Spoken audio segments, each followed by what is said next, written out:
चाहे मर जाना, पर इन 8 लोगों से कभी मत करना उम्मीद। चाणक्य ने अपनी नीति शास्त्र यानी चाणक्य नीति में व्यक्तिगत जीवन के सफर में आने वाली कठिनाइयों के लिए अनेकों नीतियों का वर्णन किया है। चाणक्य की इन नीतियों को कई राजा महाराजाओं ने भी अपनाया। इनका अनुसरण और पालन करने से जीवन के कष्ट दूर हो जाते हैं। चाणक्य ने अपनी नीति ग्रंथ के एक श्लोक में 8 ऐसे प्राणियों का वर्णन किया है जिन पर किसी दूसरे व्यक्ति के दुख का कोई असर नहीं होता। राजा वैश्य यमो हेयाग्नि सत्करो बाले आचको पर दुखम न जानन्ति अष्टमो ग्राम कंटकः। नंबर 1।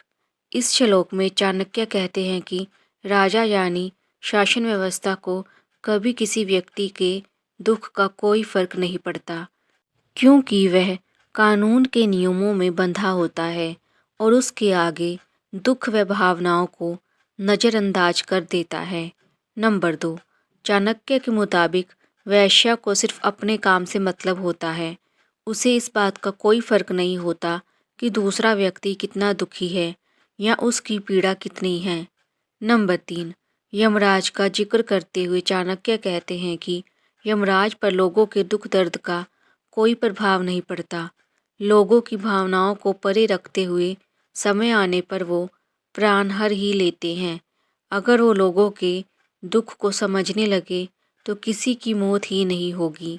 नंबर 4। अग्नि मनुष्य के दुख दर्द से बेपरवाह होती है।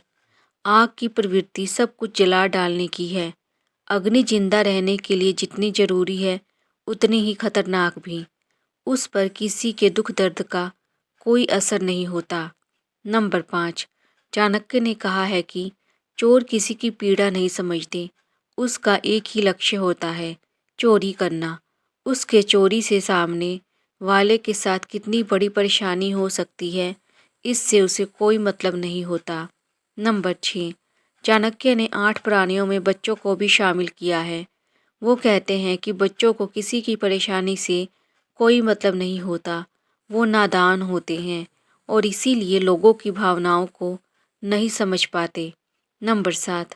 भिक्षु यानी मांगने वाला व्यक्ति सिर्फ अपने से मतलब रखता है। उस पर दूसरों का दुख का प्रभाव नहीं पड़ता। नंबर 8। ग्राम कंटक यानी गांव के लोगों को परेशान करने वाले लोगों पर किसी दूसरे की पीड़ा का असर नहीं होता। वो किसी भी रूप से लोगों को परेशान करते हैं। चाणक्य इन 8 प्राणियों राजा, वैश्य, यमराज, अग्नि, चोर, बालक, भिक्षु और ग्राम कंटक यानी गांव के लोगों को परेशान करने वाले लोगों का वर्णन करते हुए कहते हैं कि ये लोग कभी किसी दूसरे व्यक्ति के दुख और संताप को नहीं देखते।